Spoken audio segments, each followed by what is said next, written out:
Assalamualaikum warahmatullahi wabarakatuh. Nama saya Iqbal Fajar Sahibah, NPM 201010031. Saya dari kelas C Sosiologi Hukum dan dosen pengampu Ibu Sri Harlina.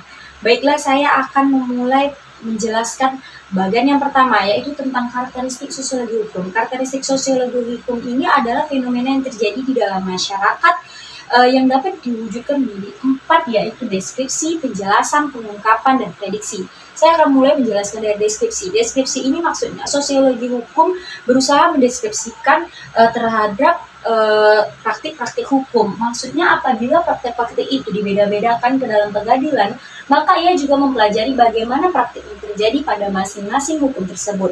Objek sosiologi hukum ini pada dasarnya ada 2. Yang pertama adalah mengkaji bagaimana sosiologi hukum itu dalam wujudnya gitu. Yang pertama itu adalah yang seperti government social control. Maksudnya di dalam kajian ini berlaku suatu kaidah khusus, yaitu untuk menegakkan ketertiban di dalam masyarakat. Yang kedua adalah sosiologi hukum ini mengkaji suatu proses yang berusaha membentuk warga masyarakat sebagai makhluk sosial. Mengapa gitu? Karena sosiologi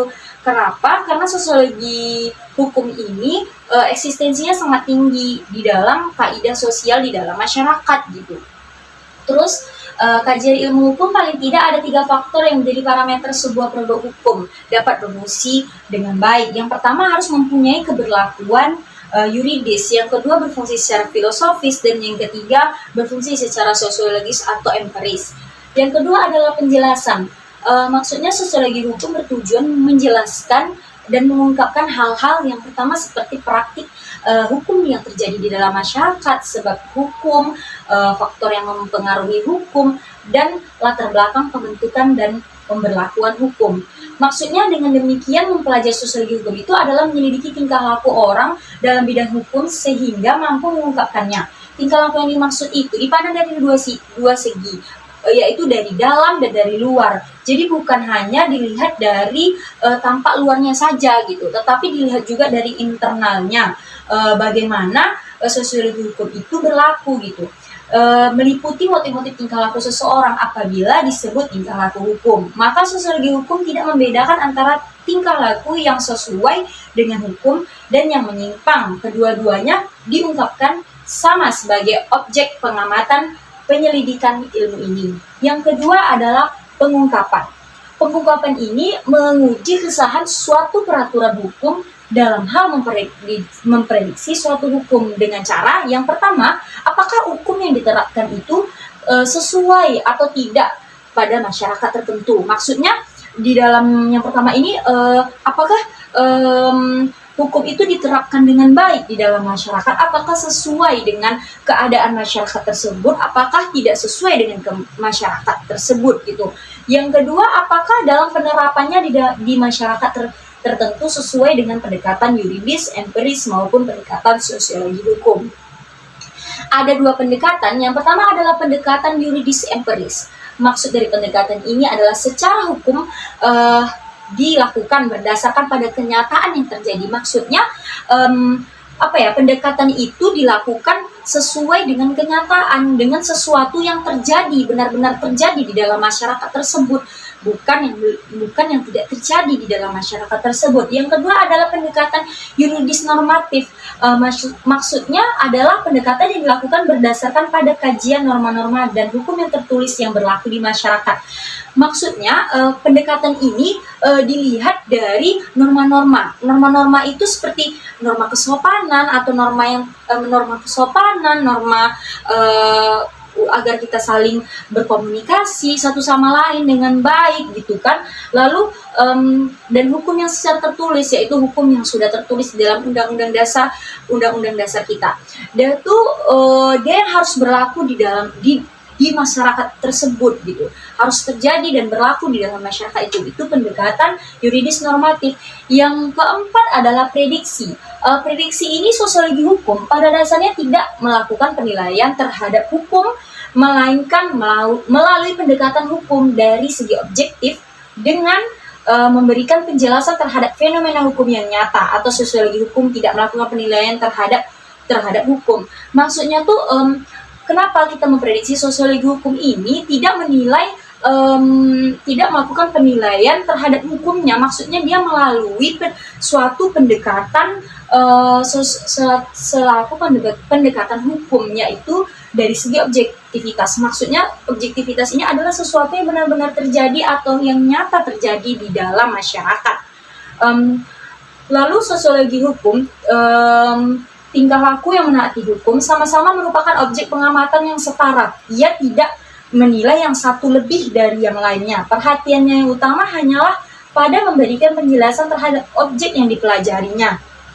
Pendekatan yang demikian ini sering menimbulkan salah paham gitu, seolah-olah sosiologi hukum ini membenarkan praktik-praktik yang melanggar atau menyimpang gitu dari hukum gitu. Bahwa sosiologi hukum ini sebenarnya sekali lagi dikemukakan bahwa di sini sosiologi hukum bukan tidak memberikan penilaian, melainkan mendekati hukum dari segi objektivitas semata dan bertujuan untuk memberikan pelajaran terhadap fenomena yang ada. Maksudnya fenomena yang benar nyata dan yang benar terjadi di dalam masyarakat. Disitulah sosiologi hukum ini melakukan suatu pendekatan, bukan dia langsung menilai bahwa hukum yang terjadi itu langsung, tapi melalui pendekatan.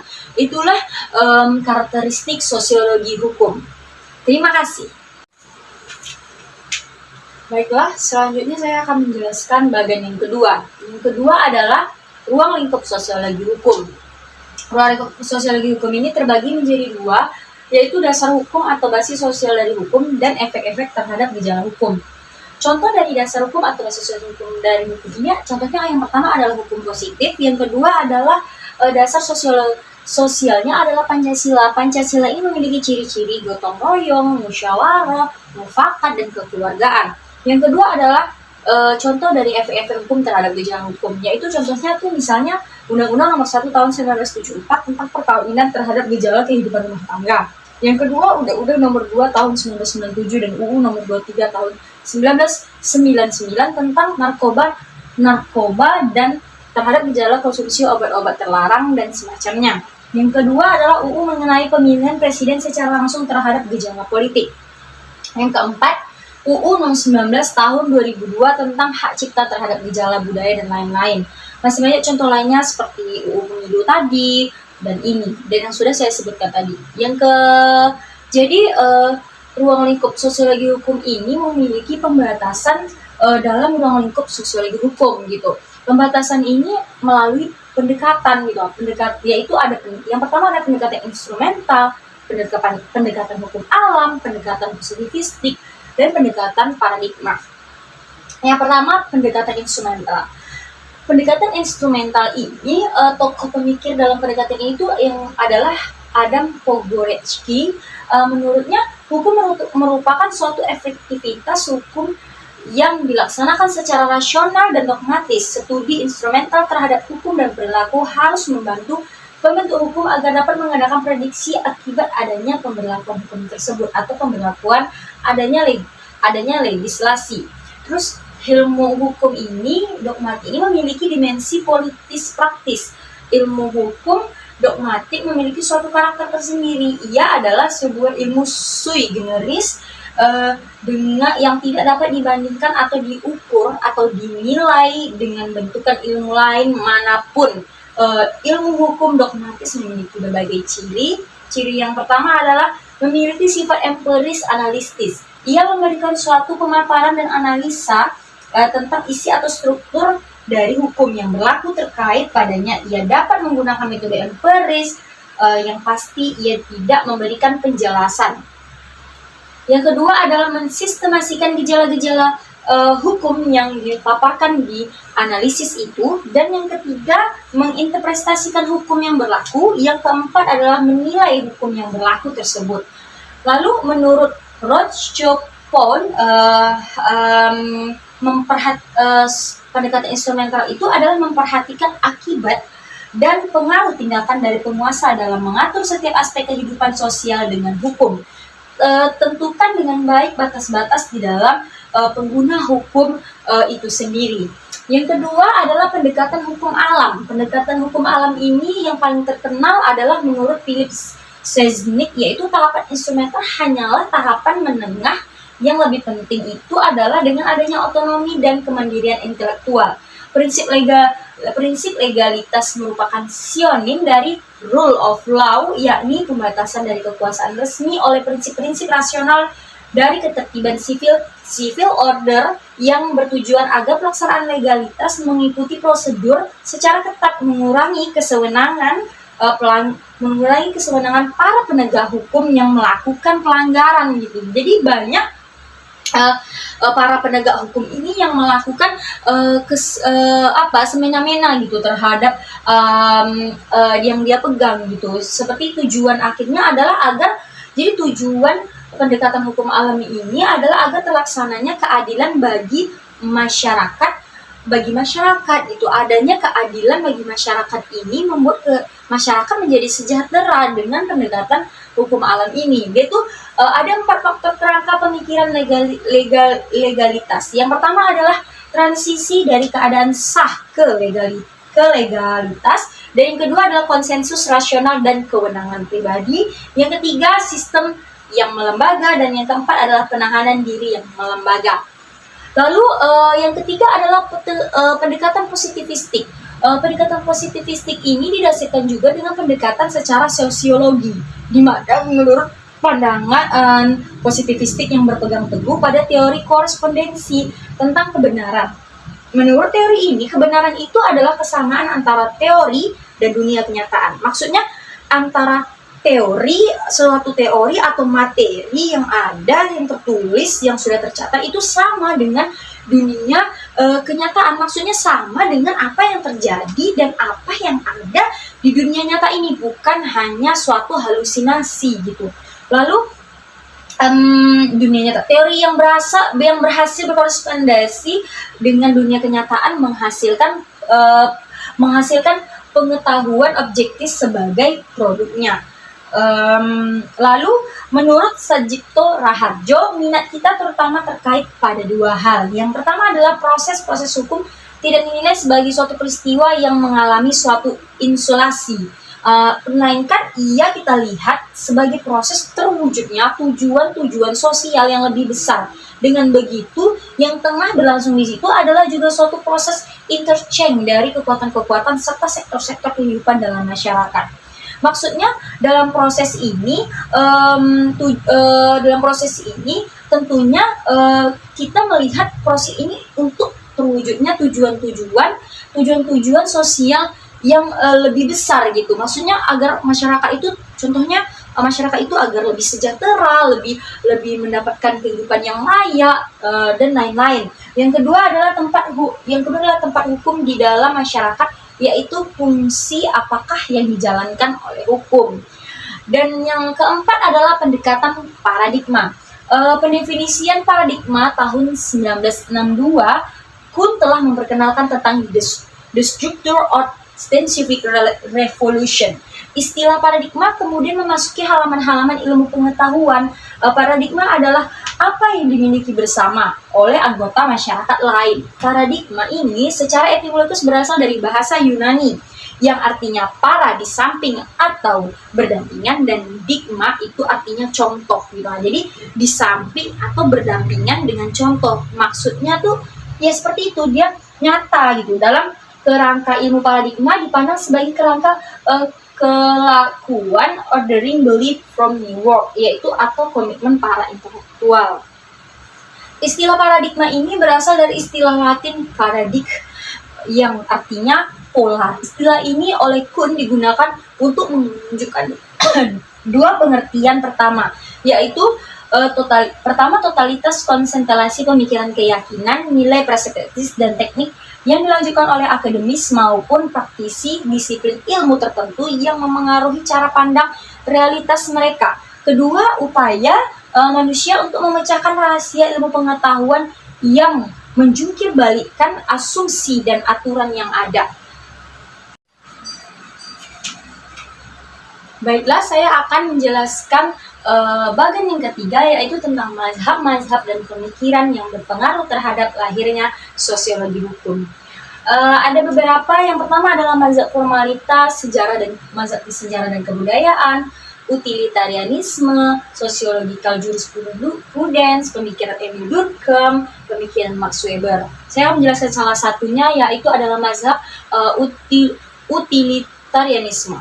Jadi pada mazhab ini ada dua penganut. Yang pertama adalah Jeremy Bentham pada tahun 1748 sampai 1832, dan yang kedua adalah Rudolf von Inhering pada tahun 1818 sampai 1892. Jadi Bentham menyatakan bahwa manusia ini bertindak untuk memperbanyak kebahagiaan dan mengurangi penderitaan. Maksudnya baik buruknya perbuatan yang dilakukan manusia itu tergantung apakah perbuatan tersebut dapat mendatangkan kebahagiaan atau sebaliknya malah mendapatkan penderitaan. Menurut Bentham, kejahatan ini harus disertai dengan hukuman, tetapi hukuman harus sesuai dengan kejahatan yang dia buat. Jadi penderitaannya yang dijatuhkan ini tidak lebih dari kejahatan yang dia buat tersebut. Kenapa begitu? Agar untuk mencegah terjadinya suatu kejahatan yang lebih lagi dari si pelaku tersebut gitu. Jadi ajaran ini disebut dengan hedonistic utilitarianisme. Yang kedua adalah Rudolf von Inhering. Menurut von menyatakan bahwa hukum merupakan alat bagi masyarakat untuk mencapai suatu tujuan gitu. Jadi hukum berfungsi sebagai alat untuk mengendalikan individu agar mencapai tujuan masyarakat gitu. Tapi agar untuk mencapai tujuan masyarakat juga gitu, sesuai dengan tujuan masyarakat tersebut. Jadi bukan cuma sebagai alat untuk mencapai tujuan, tetapi juga sebagai alat untuk melakukan perubahan sosial gitu. Perubahan sosial, misalnya perubahan sosial yang menjadi lebih baik. Dan ajaran ini disebut dengan social utilitarianisme. Dan yang terakhir adalah pemikiran Emil Durkheim. Jadi menurut Emil, hukum dirumuskan sebagai suatu kaidah yang bersanksi. Berat ringannya sanksi senantiasa tergantung pada yang pertama adalah sifat pelanggarannya, anggapan-anggapannya, keyakinan masyarakat tentang baik buruknya suatu tindakan tersebut, dan peranan sanksi-sanksi dalam masyarakat. Sekian dari saya, kurang dan lebih saya mohon maaf. Terima kasih. Wassalamualaikum warahmatullahi wabarakatuh.